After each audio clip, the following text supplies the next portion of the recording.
Quando a cigana ela vai apresentar na sua vida, ela começa a te dar alguns sinais. Ela começa a chegar de uma forma bem sutil, trazer uma energia muito vibrante, uma energia de muita confiança. Uma energia de que parece que eu não sei como, eu não sei quando, mas eu sinto que as coisas elas estão mudando para o meu bem maior. Então talvez você, deusa, vem sentindo essa força, essa energia, talvez você vem sentindo essa sensação, que mesmo que eu não sei como, quando, eu só sei que as coisas elas estão caminhando para um bem maior para mim. Então se talvez você vem vivendo todas essas energias, todo esse turbilhão, talvez a sua cigana ela esteja mais perto do que você imagina. Vem pra cá que hoje eu vou te contar como que a minha cigana se apresentou pra mim.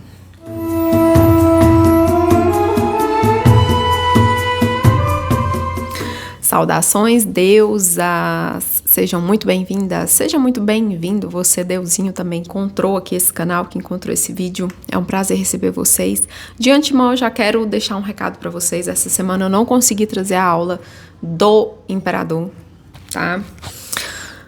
Porque, gente, essa semana foi uma semana muito cheia de trabalho, né? Como vocês sabem, eu também atendo particular e essa semana ela foi uma semana bem desafiadora de trabalho e eu não consegui sentar para preparar a aula do Imperador. E como todas as outras aulas, eu não quero só pegar a carta e sair falando. Então, eu prometo preparar essa aula nesse fim de semana e trazer assim que possível para vocês, tá? Vamos lá, hoje eu vou contar pra vocês como que a minha cigana se manifestou, como que ela chegou na minha vida, como que ela me chamou e como que tem sido atualmente, né, a nossa conexão. A minha cigana é a Salomé, né, mas todos nós temos aí forças que nos guiam, né, forças superiores. A gente só precisa abrir o coração para que esses seres, eles se aproximem, né. A egrégora de ciganos, ela é uma egrégora que ela tá mais pertinho de nós, né, daqui da nossa realidade, da nossa matéria.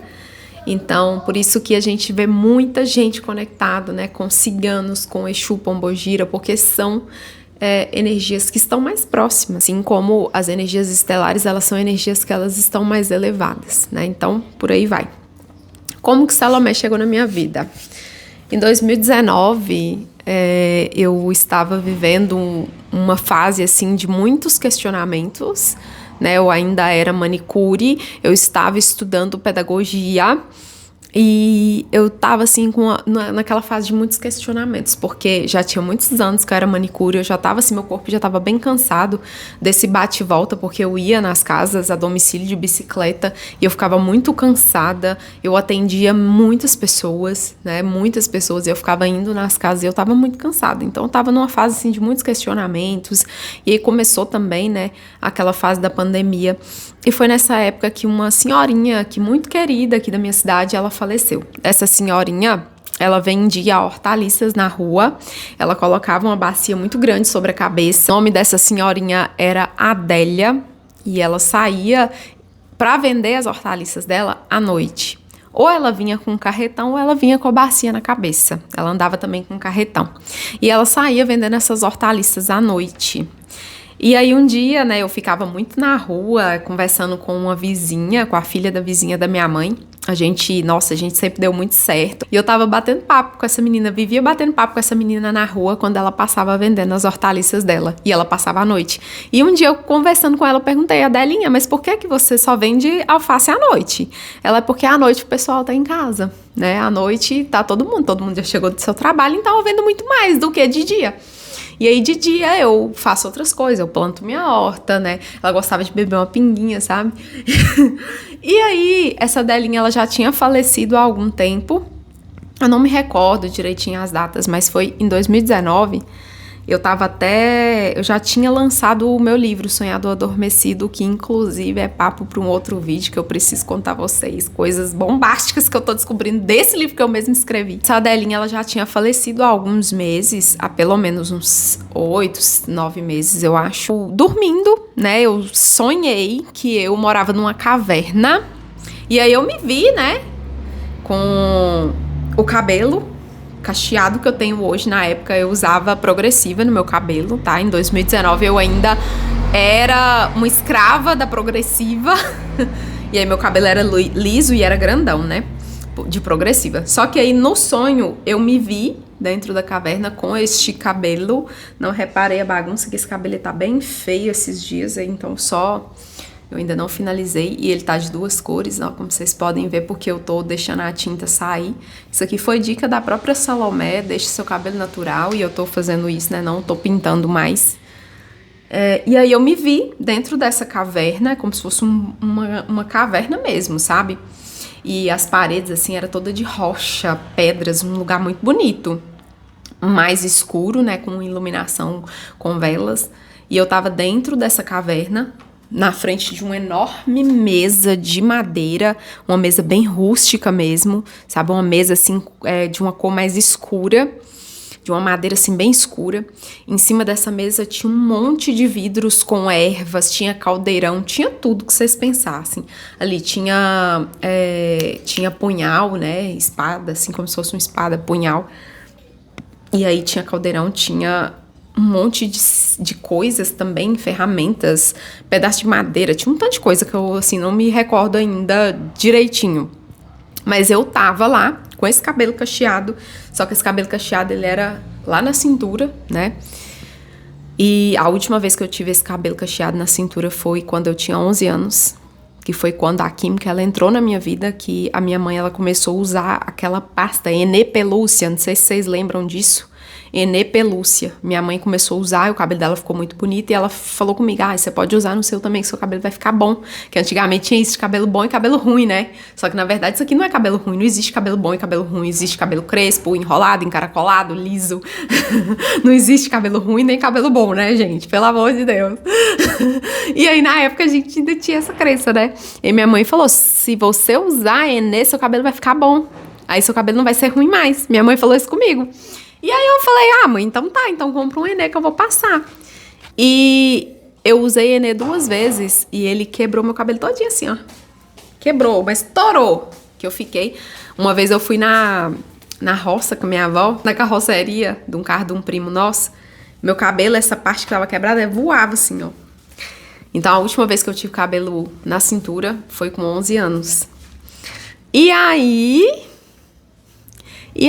gente, eu me vi nessa caverna, né? É porque eu começo a contar as coisas e eu lembro de um monte de acontecimento, né? Mas aí eu me vi dentro dessa caverna, mexendo nessa mesa, e eu tava com o cabelo na cintura, e eu tava com um vestido, como se fosse aqueles vestidos, assim, de camponesa, né? Um vestido, assim, igual aquelas mulheres usam nesses filmes aí de época, né? Aquelas mulheres que trabalhavam nos campos, né? Aquele vestido longo, que tinha até um avental na frente.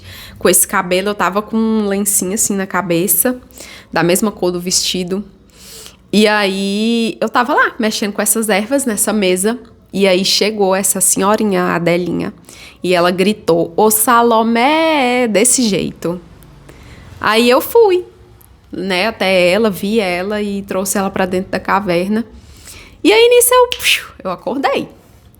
E aí eu fiquei, é pra eu escrever um livro sobre Salomé. E nessa época eu comecei a baixar um monte de livros, né? Tem até a Salomé de Oscar Wilde, se eu não me engano, que é uma peça de teatro. Comecei a ler, não me conectei, porque é bem diferente de você ler um livro normal para você ler uma peça de teatro, né? É bem diferente. E eu não me conectei, e eu fiquei assim, gente... E eu falei, já sei, vou escrever uma Salomé, que ela era dona de um tipo de um bordel, sabe? Eu falei assim, eu vou criar uma história de uma Salomé assim. Aí até comecei a escrever um livro, mas não fluiu, sabe? E ficou nessa, e eu fiquei assim, sei lá quem que é Salomé. E fui viver, sabe, gente? Continuei vivendo. Só que desde esse dia que ficou no meu coração, eu gostaria tanto de ter meu cabelo cacheado, porque eu tava tão bonita nesse sonho, né? Eu tava tão linda nesse sonho. E eu fiquei com isso. Aí logo veio pandemia, aí dificultou meu trabalho como manicure. Foi nessa época que meio que aí minhas clientes não queriam mais fazer unha, que elas estavam com muito medo. E aí eu comecei a fazer unha na casa da minha mãe, né? Que eu morava lá com ela na época. com ela, com meu pai, com meus irmãos. Aí eu comecei a fazer unha lá, sabe? E aí muitas clientes, elas me abandonaram, né? Porque elas falaram assim que elas não iam correr o risco. E eu super entendi todo mundo. Mas quem quis fazer unha, eu atendi a pandemia quase que inteira, usando máscara, usando álcool, sabe? E eu sempre exigia que a cliente ela fosse de máscara para minha casa. E aí eu tava sempre com o álcool ali junto.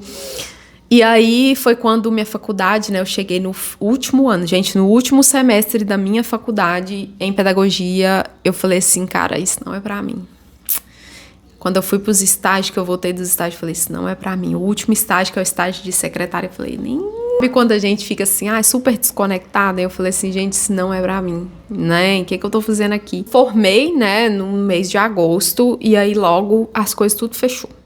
Quando eu formei, eu nem pude tirar fotos com a minha família nem pôde ir porque já tava na pandemia, então a gente tirou foto assim, cada um tinha que chegar lá de máscara, aí na hora de tirar a foto, tirava a máscara e tirava as fotos e depois ia embora, sabe, então assim, tanto que meu book só tem eu e as minhas amigas, né, que a gente tirou uma foto coletiva lá, então tem só a gente.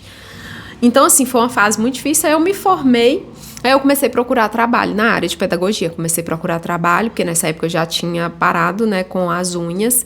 E eu comecei a procurar trabalho. E nada tava fluindo, nada, eu não conseguia nada. Eu fiz aqueles negócios de designação, não consegui nada. E aí foi quando veio a pandemia, assim, com força total. E aí eu descobri que eu tava grávida. Já tinha uns 6 meses que eu tinha me formado em pedagogia. Foi quando eu descobri em março que eu estava grávida já de 2 meses. E aí, tanto que eu descobri dia 23 de março. E no dia 23... no dia 2 de março, eu acho. Gente, eu não lembro, mas foi já início de março que eu tava passando mal demais, todo mundo me falando pra eu poder fazer um teste. E aí minha mãe falou, vamos comprar o teste. E aí minha mãe comprou. Quando eu fiz o xixi, gente, 2 pauzinhos. Eu, grávida, e foi aquele alvoroço, aquela coisa. Tentei, grávida, consegui um trabalho. Eu fui trabalhar para um dono de uma distribuidora aqui de doce, essas coisas, sabe? Ele vende de tudo. Até trabalhei para ele lá uns dias, só que lá eu tinha que carregar muito peso. Tinha que carregar caixa pesada, sabe? Porque as pessoas iam lá comprar, eu tinha que carregar caixa pesada, ficar indo em depósito. E assim, extremamente nada a ver comigo também, né? Até agradeci esse homem, ele queria me pagar. Eu, não precisa me pagar, não. A mensagem que você tem com meu pai, de você ter me aceitado, mesmo grávida, né? Que ele sabia que eu tava grávida. E aí foi quando eu descobri que a minha placenta ela era baixa, né? Eu tive placenta prévia na minha gestação e a placenta prévia ela fazia com que eu tivesse sangramento e também eu desenvolvi pólipos na gestação, que são como se fossem bolinhas que dão ali no colo do útero. E então, direto eu tinha sangramento e eu saía correndo pra maternidade, sabe, desesperada, pensando assim que eu já tava perdendo meu filho. E, na verdade, eram esses pólipos que sangravam, né, devido ao peso do bebê que ia crescendo ali e tudo. E a placenta era baixa, né? Então, o médico me falou, você vai ter que parar tudo que você faz. E na época eu dava aulinha também de reforço pra filha de uma prima. E eu andava horrores pra chegar na casa dela, pra poder dar aula. E aí, de uma vida que eu andava o dia inteirinho, né? Eu dava aula de dança, eu fazia a unha, eu ia pra faculdade, eu fazia bolo no pote, eu dava aula de reforço pra criança. Aí, de uma vida extremamente corrida, extremamente andando o dia inteirinho, que eu não tinha tempo pra estar em casa pra nada. Aí eu tive que repousar, eu tive que parar tudo que eu fazia. E aí foi quando, né, na minha gestação, ela foi uma gestação muito conturbada, porque foi, na época, eu descobri que o pai do meu filho, ele tinha um amante, eu descobri antes de eu descobrir a gestação. Então, a minha gestação, ela foi extremamente difícil, conturbada.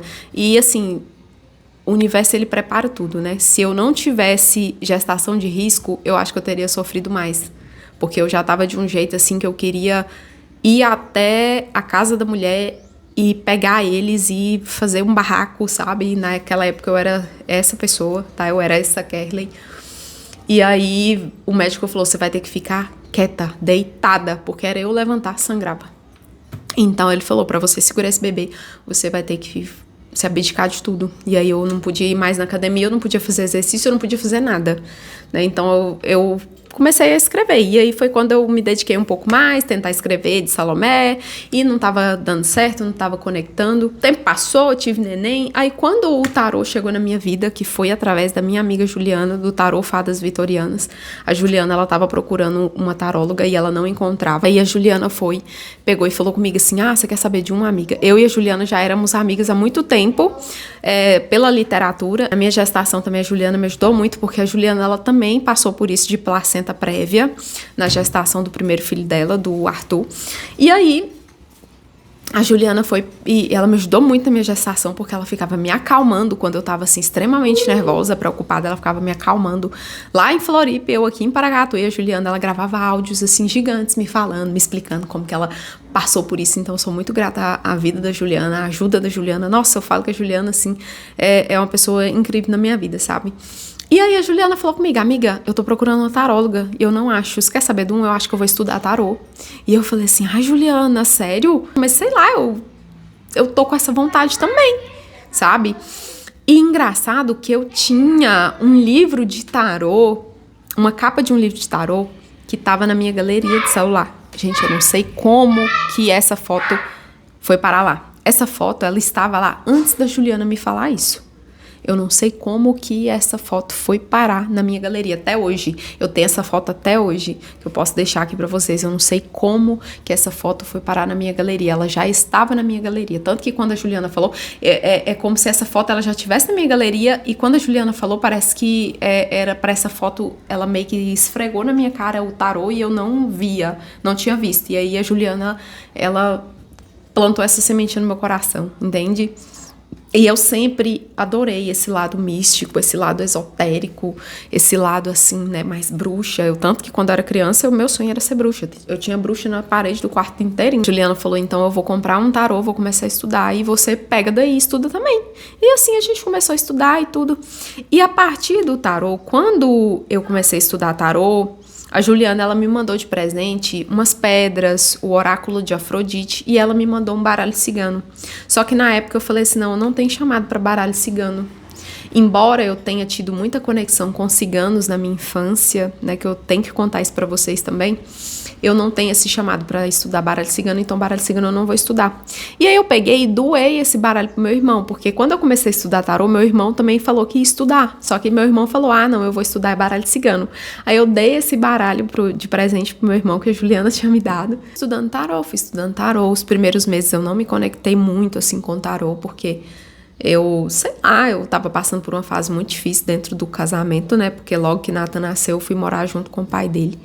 Então, era muito difícil, assim, era um relacionamento muito difícil. Peguei e fui estudando tarô, e aí eu sonhei de novo com a mesma mulher, que eu sabia que era eu, né? Sonhei com aquela mulher de cabelo cacheado lá na cintura, e nesse sonho ela tava de cavalo, ela tava cavalgando, e ela tava com um pote, como se fosse esses potes que vem azeitona. Ela tava com um pote desse, com ouro em pó dentro. E aí ela sentiu, através da intuição, que uma cavalaria dos inimigos dela estava vindo capturar para roubar aquele ouro.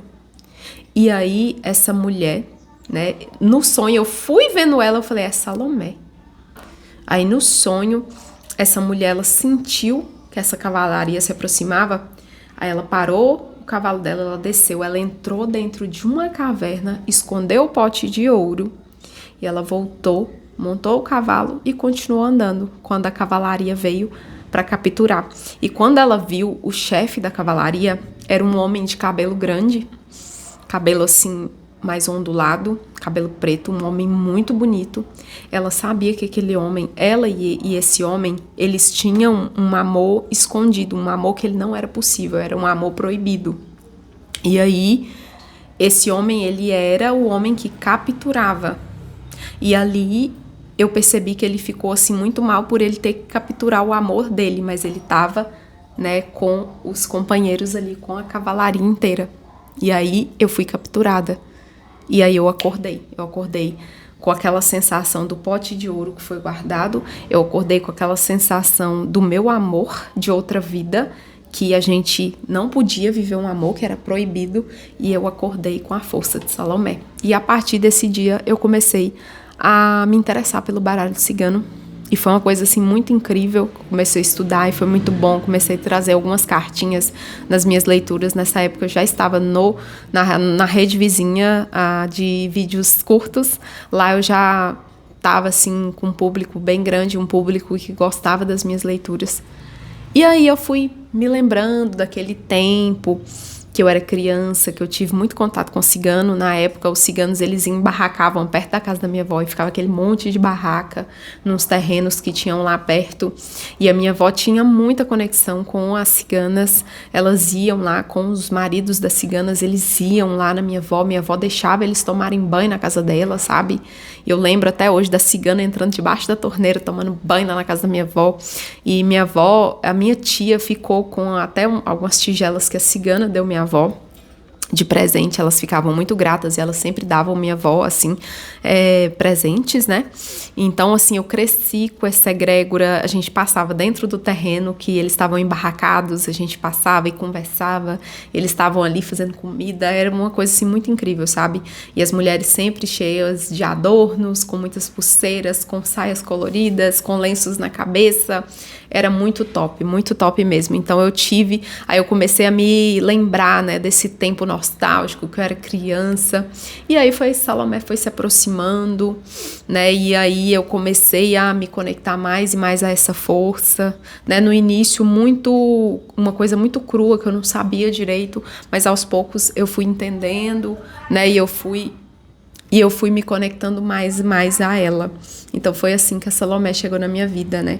Ela me mostrou memórias de um tempo, né, que vivemos, né? Porque hoje eu tenho a convicção de que nossos guias mentores nada mais são que nós mesmos, né? Em versões mais evoluídas, em versões... todos os nossos guias mentores, eles são versões nossas, né? Então, quando eu falo minha cigana, eu estou me referindo a mim mesma também, né? Porque a gente tem essa memória desse tempo que a gente viveu. Então, eu, como essa cigana, como Salomé, eu vivi essas memórias, né? Tanto que eu trouxe essas memórias. Então, assim como a Adelinha, ela estava desencarnada há pouco tempo, ela estava muito presente aqui. Eu sinto que a Adelinha, ela foi meio que usada para me trazer essa mensagem, sabe? Ela foi como uma mediadora entre os planos. Então, eu sou muito grata à Adelinha também, né? Por ela ter me trazido essa mensagem. E é só eu falar, eu sinto a presença muito forte dela. Então, eu sou muito grata, né? Eu acredito que a Adelinha, ela foi ela é, né, uma grande sacerdotisa, porque ela veio me trazer essa mensagem, né, e sabe lá quantas pessoas receberam, né, mensagens de Adelinha também. Então, foi assim que a cigana chegou na minha vida, e cada vez mais, né, eu tenho mais conexão com ela. Hoje eu estou trabalhando um novo projeto com a Salomé, que em breve vocês vão saber. É uma cigana, assim, de muito amor, conexão, mas uma cigana que ela é muito, assim, de deixar o espaço. Ela fala muito de liberdade para mim. Tanto que eu trabalho com vários seres, eu trabalho com várias egrégoras, né? E a Salomé, ela sempre me diz isso, né? Ela sempre bate nessa tecla: você é livre. Você é livre para bailar como o vento, né? Você é livre para fazer o que você desejar fazer, o que o seu coração desejar fazer.